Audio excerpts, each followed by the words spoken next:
What is going on, everybody? My name is Tactical Squid, and I know it's been almost a month now since my last video, but I'm back here with another one. I've been pretty busy, so you know, you've heard the same old story over and over. I'm a broken record. But anyway, guys, so today I want to make a video basically talking just about Battlefield 5. I'm just going to be talking off the cuff here. I mean, I got a few notes on my screen that I'm going to be, you know, pointing out, you know, to talk over and make some points on, reflect on each one. But basically, this video is just going to be me talking about Battlefield 5 and whether or not I'm going to be buying it. So, today on Battlefield 5's, you know, official Twitter page, Battlefield's official Twitter page, they released a video that was basically, like, if you don't know what Battlefield 5 is, that video explains it all in a nutshell. And I honestly think they did a very good job with explaining the game, and to be honest, I think it might have swayed my opinion on whether or not I'm going to get it. So I'll tell you guys in which way it swayed it in a moment here. So basically, though, let's go ahead and just talk here just about a few things. Number one, just, you know, how the game looks. The game looks amazing. Graphics are amazing. You know, there's a few things that I think that they could have worked on, is just maybe like with the color pattern. They could have probably made it look a little bit more gray, a little bit more dark, you know. And you know, not so like full of colors, I guess you could say. But other than that, you know, the game looks pretty awesome. It's Battlefield. They never really cease to make a bad-looking game. So yeah, it looks good. Multiplayer modes. There's going to be 8 multiplayer modes in Battlefield 5, which is going to be Final Stand, Airborne, Breakthrough, Domination, Frontlines, TDM, Conquest, Assault, and Conquest. And that is not including Grand Operations. So 8 game modes. I'm pretty sure they'll probably be adding more game modes throughout, you know, the coming months. You know, with the free DLCs. You know, since, you know, there's no longer going to be premium. That means that every map or every DLC is going to be for free. So with every DLC, we normally get like a new game mode as well with it. So probably we'll be getting more than 8 game modes. I would say probably around 12, assuming that they do 1 game mode with every DLC. So I don't know, but anyway, yeah, it's pretty cool. You know, I'm excited to see what these game modes have to offer. Final Stand, Airborne, Breakthrough are all those are like some new game modes that we haven't seen before. And then, of course, we have Frontlines, TDM, Conquest, Assault, and Conquest, which we have seen in Battlefield 1. So, but yeah, I'm definitely looking forward to it. Grand Operations is something else that's pretty unique. You know, we had Operations in Battlefield 1, but I think Grand Operations is a little bit different. It's got, like, it was saying that there's going to be, like, 4 in-game days, so I guess it'll be, like, changing from day to night. I'm interested to see how that's all going to turn out, but I think Grand Operations should definitely be pretty cool as well. So next up, this is definitely something that I'm really looking forward to, and I think a lot of people are really looking forward to, and I think, you know, they're jumping on the bandwagon of Battle Royale, but hey, you know, I think it's pretty sick. You know, I know Call of Duty's doing it as well.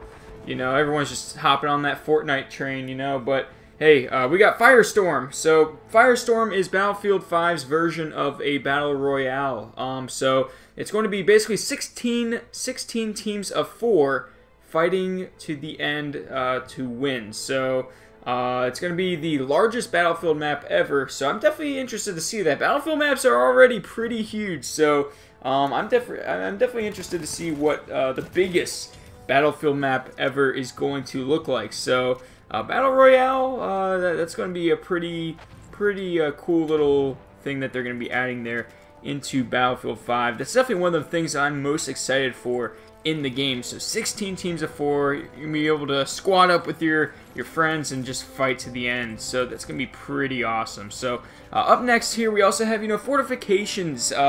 Fortifications are a lot different than, you know, I expected them to be. It's like this time, like that video, if you go on their Twitter, they're really explaining, like they go into depth really on how much is really in this game. So you got like tank barricades, you can build bridges, you can dig up some foxholes, you can place up sandbags. There's a lot of really cool stuff that you can really, you know, do with Fortifications in Battlefield 5. So definitely looking forward to that. It's really going to change out like the whole dynamic of how you play the game. I mean, you can literally like take a destroyed building and like repair the building and like make your own base out of it. It's pretty cool.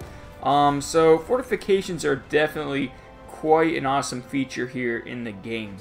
The next talking point here is going to be on point streaks. I think, I guess that's what they are, kill streaks, point streaks, however they are. If you look in the video, you know, I haven't really been watching a lot of other YouTubers' videos on Battlefield 5, so I'm sure they've already talked about this already, and I'm probably, like, way late to it, but from what I saw in that video, it looks like, you know, there's some kind of point streaks because basically you can call in, like, a V1 rocket, you can call in supply drops, like, even a flamethrower tank, which, with, like, points. I guess, like, you get your points from, like, getting kills in the game or capturing objectives, stuff like that, but basically, it's like they're throwing a little bit of a mix of Call of Duty in there, and I like that. I like that you can be able to like call in some air support and stuff like that. That's pretty cool. With me as somebody who loves just running around getting a lot of kills, which I do a very good job of, just kind of patting myself on the back. Hey, I'll be getting like 60. I'll be going like 60 and 14 and still lose the game. So you know, I like to be able to have some points to help me out with getting kills and stuff. So. V1 rocket, supply drops, flamethrower, much more stuff. Really cool. Talking about soldier movement now, you can sprint while crouched, you can throw back grenades, you can fire while you're backpedaling. I think that's really cool. It's a unique little feature, you know, another unique feature in the game that just makes the game that much more realistic. So yeah, and then you got the Tides of War. Tides of War is basically another word for free DLCs. So the Tides of War are going to be, you know, released throughout. You know, starting in early 2019, probably working their way towards, you know, early 2020 or the end of 2019. So, you know, we got a long ways of free DLCs to download for this game, and I'm definitely looking forward to it. That means maps, guns, game modes, you know, you name it, whatever else they got to offer. So, they did you know, move back the release date for Battlefield 5, and I think that's a good idea. You don't want them to rush a game when they don't have to. If they need a little bit more time to make the game better, then by all means, you know, I think that they should take that time. So they're pushing the release date back now to November 20th of this year. I believe the initial release date was like October something. I don't know what it was, but I know now it's pushed back to November. So, yeah, but that pretty much sums it up though, guys. You know, it's like, They messed up. Battlefield messed up on you know, like just a few things here and there with maybe how you can customize your soldiers and you know, having like women fighting in the front lines and stuff like that. You know, the thing is like a lot of them like try to say, oh well, you know, we're not like historically accurate. You know, we're not trying to say that we're like 100% historically accurate. Well, I mean, if you're having a World War II game, like, you know, you should. It's kind of like if I said, like, you know, why not have like freaking flying monkeys with jetpacks going around in World War II? Like, if you're not going for, you know, realism, then why don't you have stuff like that in the game? It's because that's ridiculous. Flying monkeys with jetpacks never existed in World War II, so why put them in a World War II game? Just the same as how women didn't really fight in the front lines. They mostly, you know, were drivers. They were medics, like, you know, at hospitals, stuff like that. So, you know, I think that kind of takes away a little bit from the immersion in the game, but I've already made a whole separate video on that.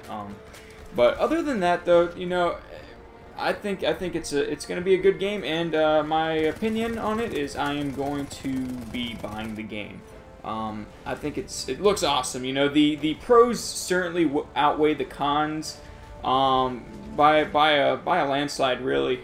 Just looking at all the unique features of this game, I think it's definitely going to be a fun game. I also like how they have the spectator mode added in there. Randy Stanton confirmed that the other day on Twitter, that they're going to be having the spectator mode just like in Battlefield 1 on Battlefield 5. So that means I'll be able to make some cinematics on BF5. All those movies that you guys liked watching of mine here for BF1, it's going to be on BF5. So I'm definitely looking forward to that as a, you know, movie director, Battlefield movie director, whatever you want to call me. But anyway, though, guys, that pretty much wraps it up. A little bit of a long video today, but, you know, hey, I covered everything you need to know on Battlefield 5, and yeah, if you guys haven't seen the video that they released on Twitter, definitely go check it out, as it definitely swayed my opinion of the game, and so maybe it will sway yours. So anyway, my name is Untitled Squid. Thank you guys very much for watching this video. Hope you guys don't forget to leave a like, comment, and subscribe to the channel today for some more awesome videos, and I will see you all inside the next one. Just as always, Untitled Squid is out.